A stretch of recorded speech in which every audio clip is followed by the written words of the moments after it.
नमस्कार दोस्तों, आज हम कवर करने जा रहे हैं एक और इम्पोर्टेंट चैप्टर, जिससे कि बेसिकली ये मेडिकल एस्ट्रोलॉजी का चैप्टर है। इससे मैं आपको ये बताने जा रहा हूँ कि हमारे कौन से जो भाव है, कौन से जो ग्रह हैं, उनकी कैसे कनेक्टिविटी हमारे बॉडी पार्ट्स के साथ होती है। ठीक है, तो बहुत ध्यान से समझते हैं। मान लीजिए, देखिए यहाँ पे भावों से मेरा क्या मतलब है, हाउसेस से क्या मतलब है। हर हाउस के अंदर क्योंकि एक राशि पड़ी होती है और हर राशि का एक लॉर्ड होता है। ठीक है ना। अब वो लॉर्ड जिस पोजीशन में पड़ा है, मान लीजिए शत्रु क्षेत्रीय पड़ा है, मान लीजिए नीच का पड़ा है, मान लीजिए उच्च का पड़ा है, तो अकॉर्डिंगली ही उस व्यक्ति की जिंदगी में जो है वही उसी तरह के डिजीजेज या रोग जो है वो रहते हैं। तो ये इसी चीज को बहुत सिंपल वे में समझेंगे। आज मैं आपको समझाने जा रहा हूँ पूरा का पूरा 12 भावों का पूरा जो ये सारा सिस्टम में कैसे चलता है।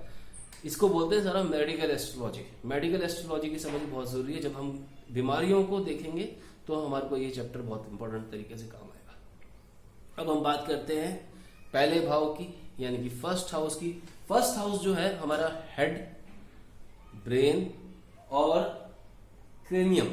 ठीक है, यानी कि जिन लोगों को अक्सर माइग्रेन्स रहते हैं, ठीक है, जिन लोगों को अक्सर मान लीजिए कभी किसी को, अब मान लीजिए फर्स्ट हाउस का लॉर्ड नीच का पड़ा है, तो हो सकता है कि उस व्यक्ति को माइग्रेन रेगुलर रहता हो सकता है कि उस बंदे को ब्रेन ट्यूमर हो जाए।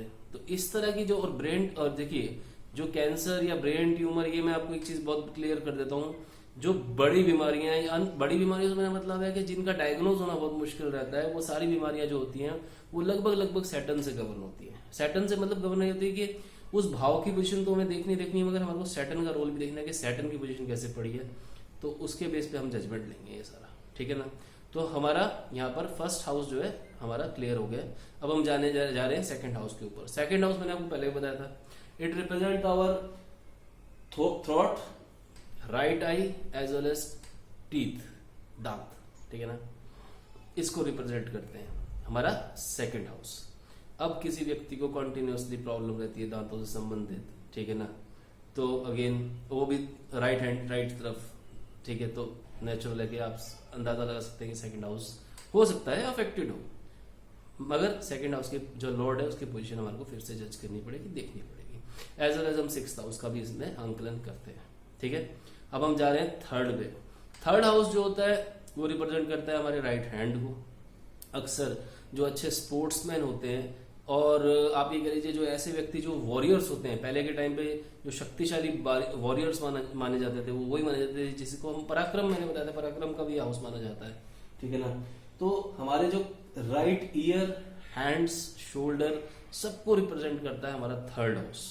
अब यहाँ से फिर वही कनेक्टिविटी भी, थर्ड हाउस में राशि कौन सी बैठी, उसका लॉर्ड कौन सा है, again we have to see all those things. ठीक है जी। अब हम जा रहे हैं चौथे हाउस पे। चौथा हाउस जो होता है बेसिकली हमारी चेस्ट को रिप्रेजेंट करता है मोटे मोटे में, जिसमें हमारे लंग्स आ जाते हैं। ठीक है, हमारा इवन तक आप कह सकते हैं हार्ट आता है, हमारा पूरा चेस्ट एरिया। अगर चेस्ट से रिलेटेड कोई भी संबंधित आपको दिक्कतें बार बार हो रही हैं, तो आप तुरंत जो है फोर्थ हाउस की पोजीशन देखिए।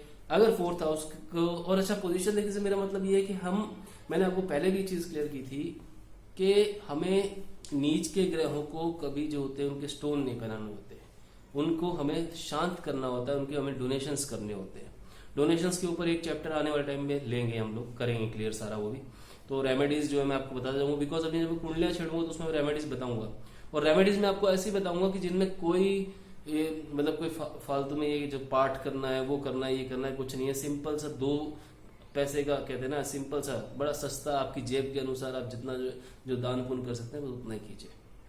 फॉर एग्जाम्पल, जैसे मैं गुरु की रेमेडी करवाता हूँ, फॉर एग्जाम्पल बता रहा हूँ मैं, चने की दाल आप श्रद्धा अनुसार किसी गरीब व्यक्ति को या किसी नीडी व्यक्ति को दे के आए, सिंपल है। एग्जाम्पल के तौर पर है। अब बुद्ध का कोई मैं आपको रेमेडी कराऊंगा तो हरी चीज का दान जो है आपको करना है उसमें, तो हरी चीज का आप दान करेंगे तो वो बुद्ध की रेमेडी रहती है। बुधवार के दिन ओम ब्राह्म ह्रीं ब्रह्म सह बुद्धाय नमः मंत्र के साथ, ये आज ये कर लेते हैं, कवर कर लेते हैं। ठीक है ना। इसी तरह से जब हम मंगल की रेमेडीज करेंगे, तो मंगल की रेमेडीज के अंदर हमें सिंदूर जो होता है, या हनुमान जी की आराधना करनी होती है, या हनुमान जी के प्रसाद चढ़ाना होता है, या जो हमारे लोगों को सिंदूर वाला जो है वो जमीन में दबाना होता है। 40 डेज आप दबाएंगे तो उससे सारी जो है कवरेज हो जाती है। आप मंगल को इस तरह से, नीच के मंगल को कंट्रोल कर सकते हैं। तो ये आप नोट करते जाइए, सारी चीजें मैं आपको बताता जा रहा हूँ। और थोड़ा सा क्रम इधर उधर होता तो मैं माफी चाहूंगा। एक्चुअली फ्लो में जो बातें हो रही थी तो मैं आपको क्लियर करता जा रहा हूँ सारी, मगर एक एक चीज आप नोट करेंगे तो सब सिंक हो जाएगा आपके पास। आगे चलते हैं, 4 हाउस हमने अभी तक कवर कर लिया, अब हम जा रहे हैं 5th के ऊपर। 5th हाउस जो होता है बेसिकली रिप्रेजेंट करता है हमारा पेट, हमारे स्टोमक को, और इसमें हमारा पैंक्रियाज, डाइजेशन, लीवर, सारा जो ये पेट का जो पार्ट है वो 5th से पूरा आता है, राइट। इसको आप नोट कर लीजिए। और 5th हाउस जैसे कि मैंने आपको बताया था, वैसे तो जुपिटर जो होता है इसका जो वो होता है लॉर्ड होता है 5th हाउस का, ये नैसर्गिक लॉर्ड की मैं आपसे बात कर रहा हूँ, ठीक है ना, उससे आप कंफ्यूज मत होइए। बाकी जो राशि पड़ी होती है आप तो उसी को लॉर्ड मान के चलिएगा, नैसर्गिक के चक्कर में मत पड़िए फिलहाल। तो आगे चलते हैं 6th हाउस। 6th हाउस होता है हमारा लार्ज इंटेस्टाइन का और किडनीज का, ठीक है, नोट कर लीजिए, लार्ज इंटेस्टाइन और किडनीज। तो ये अगर आप देखेंगे, नोट करेंगे, अगर मान लीजिए किडनी से संबंधित कोई रोग है तो आप 5th और 6th हाउस को फोकस कर सकते हैं। 6th को ज्यादा अच्छे से अगर फोकस करेंगे तो आप जो है आइडेंटिफाई कर पाएंगे क्यों रोग हो रहा है। अब ये चीजें हम लाइव प्रैक्टिकली आगे करेंगे सारी। 7th हाउस पे जाते हैं। 7th हाउस जो होता है हमारे बॉडी के प्राइवेट पार्ट्स का आता है, रिप्रोडक्टिव सिस्टम का आता है, राइट। और एज वेल एज जैसे कि मैंने आपको पहले बताया था ये शुक्र का हाउस होता है नैसर्गिक तौर पे, परंतु 7th हाउस जो होता है, मान लीजिए इनफर्टिलिटी के जो केसेस होते हैं वो सारे 7th हाउस के कारण होते हैं, बच्चा ना कंसीव होना, इस तरह की जो प्रॉब्लम्स होती हैं, all these things comes due to 7th house, right. Note कर लीजिए एक चीज। अब 8th हाउस के ऊपर जा रहे हैं हम। ये हाउस होता है हमारे बेसिकली स्कॉर्टम या हिप्स का, ठीक है। ये जो पीछे का जो पार्ट होता है उसका जो पार्ट रहता है ये 8th हाउस का पार्ट रहता है। अब 9th हाउस पे चलते हैं। 9th हाउस हमारे थाइज को रिप्रेजेंट करता है, राइट। नोट कर लीजिए एक बार ढंग से। बाकी ये जो चार्ट है आपको मिलेगा, मैं यहाँ से जरूर देख रहा हूँ बिकॉज मैं मेडिकल एस्ट्रोलॉजी, मतलब I am a person who believe in positivity, तो मैं ज्यादा बीमारियां हाई तौबा करता नहीं हूँ, तो मैंने ये चार्ट सामने रखा हुआ है। जनरली अगर कुछ जरूरत पड़ी तो मैं रेफर कर लेता हूँ। अब जा रहे हैं हम 10वें घर के ऊपर। इसमें हमारे आ जाते हैं नीज, जॉइंट्स एंड बोन्स। ये सारी जो है 10th हाउस से रिकवर होती है। मान लो किसी को गठिया है, किसी को पैरों से संबंधित जो रोग है, तो ये जो सारे जो है हमारे को 10th हाउस को तुरंत उस समय फोकस करना है। 10th हाउस का लॉर्ड कौन सा है और उसके बाद 10th हाउस का जो लॉर्ड है अकॉर्डिंगली हमारे को उसके ट्रीटमेंट्स द्वारा जो है फॉलो करने पड़ते हैं। और जैसे कि मैं आपको ट्रीटमेंट्स तो सारे बताता जा रहा हूँ और अभी आपको रेमेडीज भी क्लियर करूंगा, साथ साथ इसी वीडियो के अंदर क्लियर कर दूंगा। आगे चलते हैं, हमारा आ जाता है 11th हाउस। 11th हाउस में हमारा आ जाता है लेफ्ट ईयर और शैंक्स, ठीक है ना। और इसमें हमारा जो है लेफ्ट हैंड भी आ जाता है, तो इस हिसाब से आप समझ के चलिए। बाकी हैंड्स की अगर बात करेंगे तो आप लेफ्ट और राइट हैंड मेजरली अगर देखेंगे तो जो है या स्पोर्ट्स पर्सन जैसे 3rd हाउस से देखिएगा तो ज्यादा अच्छे आपको सटीक रिजल्ट मिलेंगे उस केस में।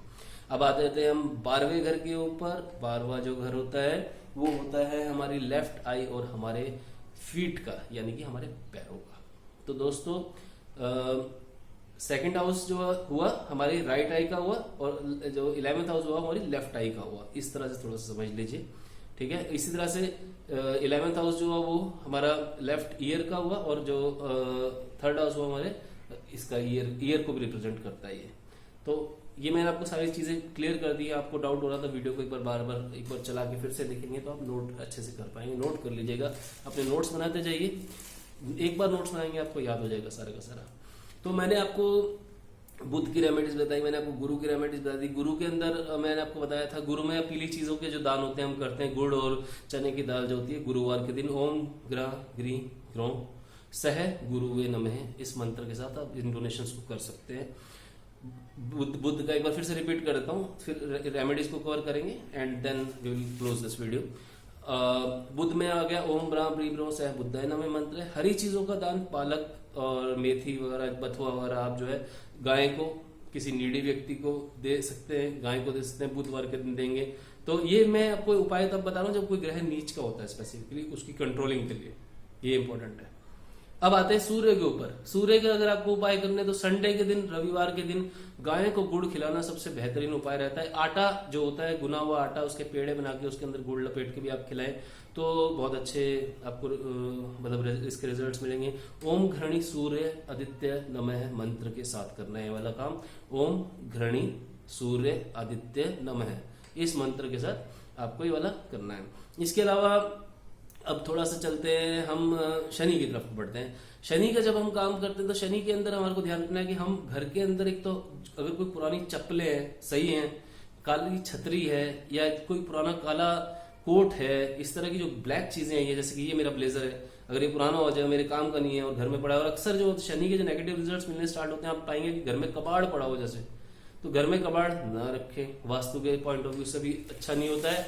एज वेल एज घर में कोई पुरानी चीजें हों, चप्पलें हों, जूते हों ब्लैक कलर के लेदर के, तो वो सब सारे होते हैं, वो आप किसी को नीडी व्यक्ति को घर में ऐसे पड़े हैं तो नहीं काम आते तो दे सकते हैं। इसके अलावा शनि के अंदर केस में आप जो है तेल जो होता है, मस्टर्ड ऑयल जिसे बोलते हैं, सरसों का तेल जो होता है, वो भी आप शनिवार के दिन करें। ओम शनिश्चराय नमः मंत्र के साथ आप इसको कर सकते हैं और आपको बेहतरीन रिजल्ट्स इसमें मिलते हैं। शनि मंदिर जाना हमेशा अच्छा रहता है। आपके कर्मों का जो बेसिकली सारा जो खाता होता है वो शनि देव के पास होता है, तो अगर आप अच्छे कर्म करते हैं और फिर शनि देव के पास जाते हैं तो डेफिनेटली आपको उनकी ब्लेसिंग्स बहुत अच्छे से मिलती हैं। तो शनि को आप मंदिर जाके उनके डोनेशंस कर सकते हैं या फिर किसी गरीब को दान करें। और कंबल जो होते हैं शनि के लिए, कंबल जो होता है वो भी आप दान करेंगे तो बहुत अच्छे आपको रिजल्ट्स मिलेंगे। और शनिवार के दिन ये उपाय सारे करने हैं। इसके अलावा अब आगे चलते हैं हम राहु के ऊपर। देखिए, राहु और केतु दोनों कहने को मलिन ग्रह माने जाते हैं, पर राहु के ऊपर मैंने पूरा वीडियो कर रखा है एक। राहु एक्चुअली जो है बेसिकली आप समझेंगे तो इलेक्ट्रॉनिक्स का कारक होता है। कैमरा के आगे जो लोग काम करते हैं उनका राहु जो होता है अच्छी पोजीशन में होता है और उनको अच्छा यश देता है। इवन तक जो जितनी भी आप कह लीजिए कि हमारे इस दुनिया के अंदर जो रुचि है, हमारा जो इंटरेस्ट है, ये सब राहु के कारण बना हुआ है। राहु एक तरह से ऐसा प्लेनेट है कि एक इट्स लाइक स्मोक और इट इज लाइक जैसे कि विद्युत जा तो हर जगह से रही है परंतु हमारे को दिख नहीं रही है एग्जैक्टली। जैसे कि मीडिया में अफवाह, खबर, ये मैं शब्द बोल रहा हूँ, शब्दों को नोट कीजिए। तो राहु के जो रेमेडीज होते हैं उसमें ये होता है कि आप जौ का आप काम कर सकते हैं। जौ जो होते हैं, जौ बुधवार के दिन जो है ओम भ्रीं भ्रौ सह राहु नमः, इस मंत्र के साथ आप बुधवार के दिन जौ प्रोवाइड कर दीजिए, ज्वार प्रोवाइड कर दीजिए चलते पानी में, रनिंग वाटर के अंदर। अगर रनिंग वाटर नहीं है किसी कारण से तो फिर ये एक मजबूरी है तो आप वॉश बेसिन के अंदर भी डाल के अच्छे से पानी चला दीजिए तो बह जाएंगे और मंत्र का जाप कर सकते हैं। ये सिर्फ एक मैंने सब्स्टिट्यूट बताया है। तो ये राहु की रेमेडी भी हमारी होगी। अब हम चलते हैं केतु की तरफ। केतु की जहां तक बात करते हैं, केतु के लिए दोस्तों हमें जो है कुत्ते को, काले कुत्ते को, अगर काला हो तो अच्छी बात नहीं तो नॉर्मल जो कुत्ते को अगर आप रोटी खिलाते हैं मंगलवार हल्का सा मीठा डाल के, ज्यादा मीठा मत डालिएगा, कुत्ते की हेल्थ खराब होती है उससे। बिल्कुल लाइट सा मीठा हल्का सा डाल के, बहुत ही हल्का सा, उसको आप कुत्ते को रोटी खिलाते हैं तो आपको बेहतरीन रिजल्ट्स मिलते हैं। तो आप इस रेमेडी को कर सकते हैं। इससे आपको मतलब कह लीजिए कि केतु की कंट्रोलिंग जो है आपकी पूरी अच्छे से हो जाएगी। राइट, तो यहाँ तक हमने सारे ऑलमोस्ट कर लिए। हमारे जो जितने भी ग्रह हैं उनके रेमेडीज भी आज हमने कवर कर लिए। एज वेल एज आपको साथ मैंने बॉडी के साथ भी इनको कनेक्ट कर दिया है। शुक्र का जो है आपको एक काम करना है, शुक्रवार के दिन अगर आप किसी विधवा लेडी या किसी नीडी लेडी, नीडी से मेरा मतलब जरूरतमंद औरत को सफेद चीजों का दान, सफेद साड़ी भी हो सकती है, इट कुड भी, साड़ी वैसे सफेद देना अच्छा नहीं माना जाता परंतु हमारे शास्त्रों के अनुसार, परंतु आप ये कि सफेद चावल, चीनी, इस तरह की चीजें आप डोनेट कर सकते हैं। सफेद चीजें जो अगर आप शुक्र के लिए डोनेट करेंगे तो बहुत अच्छे रिजल्ट्स जो है, अगर सूर्य नीच शुक्र नीच का हो तो आप इससे डिराइव कर सकते हैं। तो ये नीच के ग्रहों के जो थे मैंने आपको आज रेमेडीज भी क्लियर कर दी है। नोट सारी चीजें करते रहिएगा। समझ ना आए तो क्वेश्चंस में लिख दीजिए, मैं फिर से समझाऊंगा, आपके कमेंट्स का जवाब दूंगा। और सबसे इंपॉर्टेंट चीज है, मेरे वेबसाइट पे आ जाइए www.vastushriplus.in, वहां पर मिलूंगा आपको, अपने पेज पे मिलूंगा और अपने ग्रुप्स के अंदर मिलूंगा। मेरा जो ग्रुप है उस पर आप आ जाइए, मुझे ज्वाइन कर लीजिए, वहां पर आपके सारे सवालों के जवाब आपको मिलेंगे और आप मेरे से कनेक्टेड रह सकते हैं। तो दोस्तों आज के लिए इतना, और ये मैंने अभी काफी बेसिक्स जो सारे ऑलमोस्ट अब क्लियर कर दिए जहां तक मुझे लगता है। फिर भी मुझे कुछ याद आएगा तो मैं ऐड ऑन करता जाऊंगा वीडियोस की सीरीज अब नहीं रुकेगी। मैंने एक एक ग्रह को इवन तक बताया हुआ है और राहु वाला वीडियो जरूर देखिएगा। राहु बहुत इंटरेस्टिंग ग्रह है। इसी तरह से शनि का भी पूरी एक अपनी पूरी स्टोरी है, तो कभी किसी दिन ये सारी स्टोरीज भी आपके साथ शेयर करूंगा बहुत जल्दी आने वाले वीडियोस के अंदर। आज के लिए इतना ही दोस्तों, बहुत बहुत धन्यवाद, थैंक यू वेरी मच।